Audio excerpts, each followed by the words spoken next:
All right, let's just jump right into this explainer. I want you to picture something for a second. Imagine a totally serene -30-degree winter day up in northern Canada.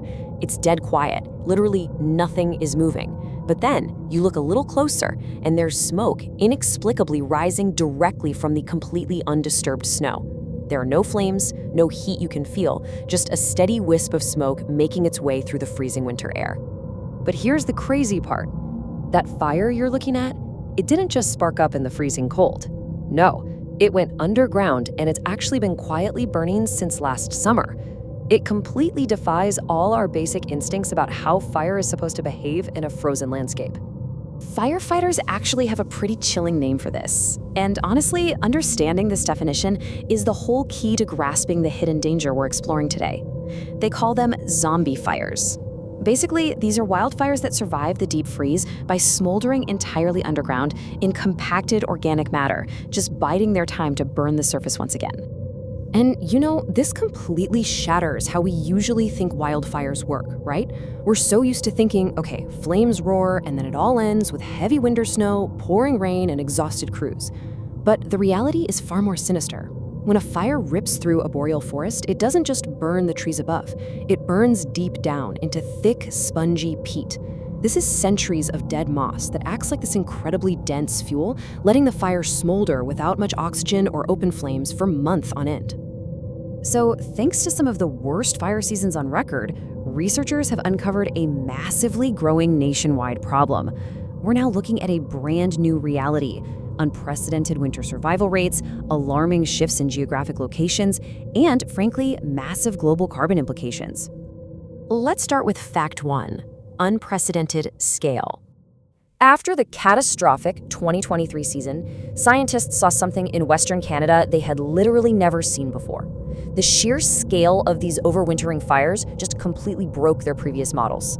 There were roughly 150 of these zombie fires burning simultaneously across the country through a single winter. 150! That's an absolute record. Before this, scientists hadn't seen anything even close to that volume surviving the deep freeze. Which brings us to fact two: shifting locations.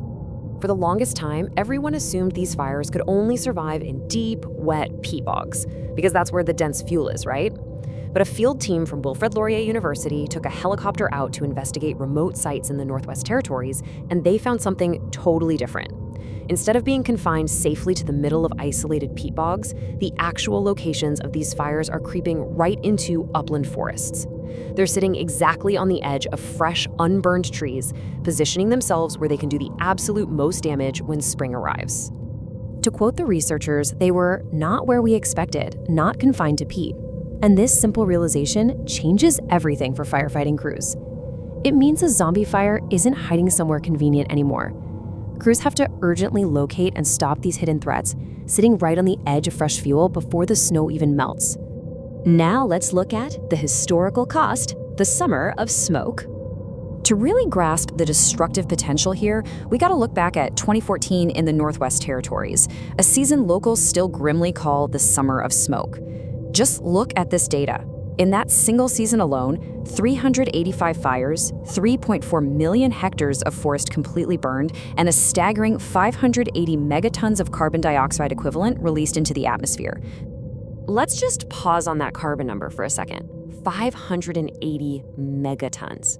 To put that into perspective, that is way more than many entire countries emit in a whole year. And that massive emission number from just one single territory brings us to the most concerning part of this whole thing. Fact 3: opening the carbon vault. See, the boreal soil smoldering invisibly beneath that snow isn't just regular dirt. It's literally one of our planet's absolute largest carbon vaults. The amount of carbon locked away in boreal forest soil is estimated to be up to double the amount of carbon currently sitting in Earth's entire atmosphere. When you realize that, it hits you. Every single smoldering zombie fire is quietly cracking open a vault that took centuries to build. Boreal soil actually holds more carbon than the sky above it. And this is exactly why this matters so much to you and me and everyone globally. Because we all share the same atmosphere. What happens completely out of sight, quietly under the Canadian snow, drastically impacts the climate of the entire planet. Unfortunately, this kicks off what we call the vicious feedback loop. All of this hidden burning feeds directly into a totally self-worsening cycle. We start with a warmer, drier climate, right? That directly leads to bigger, way more intense summer fires. Those massive fires create more winter zombie fires burrowing underground. Then, those overwintering fires release vast amounts of stored ancient carbon, which, you guessed it, triggers even further climate warming. It basically guarantees that the next record fire season is being set up before the last one has even stopped smoldering.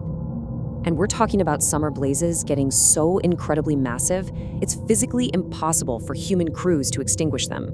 Take the Donny Creek Fire in northeastern British Columbia. It grew larger than the entire province of Prince Edward Island. A fire of that colossal size just doesn't go out simply because it gets cold outside. So it leaves us with this really heavy question.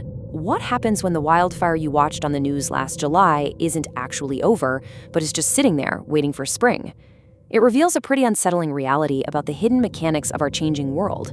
It's not waiting for firefighters, it's just waiting for the snow to melt. Because the ultimate truth is that it never stopped. It just went quiet. The fire is absolutely not over. But, if these blazes are easily surviving our coldest winters today, what exactly is going to happen to our atmosphere when those winters inevitably start getting warmer? Anyway, thanks so much for learning with me on this explainer, and definitely make sure to subscribe so we can explore more mysteries together next time.